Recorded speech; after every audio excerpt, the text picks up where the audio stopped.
Okay, so here's the test I want to show you. It's right up there.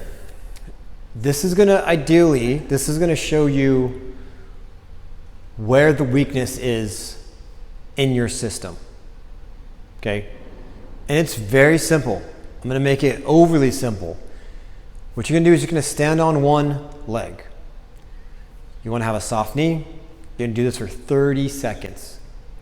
And record yourself doing this so you can look back and see the difference between left and right, and also what are the challenges in your system that you see are collapsing or failing. So in this video right here,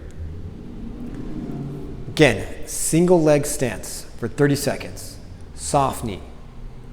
What are you looking out for? You're looking out for a hip dip or a hip drop or whatever you want to call it, but you can see this here, the hip is going to drop on one side. The knee caves inwards.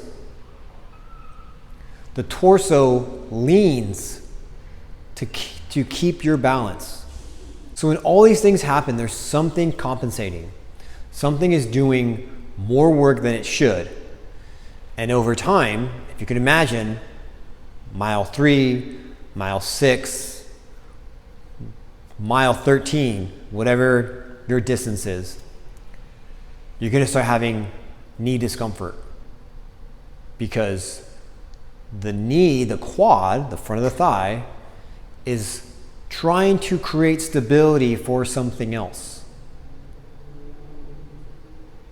And then you keep running through it and it doesn't go away. Or you rest it and it goes away for a little bit, but then you go back, and you know that scenario. So if you're seeing these things, the hip dropping on one side, the opposite side of you standing, then huge indicator for a weak hip. If you're doing this and the knee caves inwards, there's two things going on.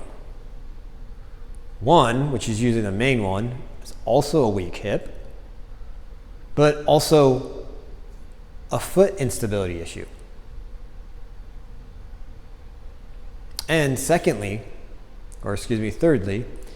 if you're seeing yourself leaning forward, backwards, side to side to try to compensate for the unbalance that you are, then it's going to be, again, a hip issue.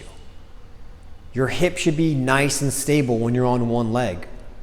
And if it's different from side to side, one side you're very stable, locked in, the other side very unbalanced, challenged, you're all over the place, you can't hold it for the same amount of time, then it's going to be a hip issue on the side that you're having the challenge on. So nothing crazy out of this world, but this is a really simple test to look at what's going on. Next, why your core is missing the link. Because oftentimes this is a big problem too, where the hip is the weak point, but then the core has to make up for it along with something else. So then you also have a bigger issue.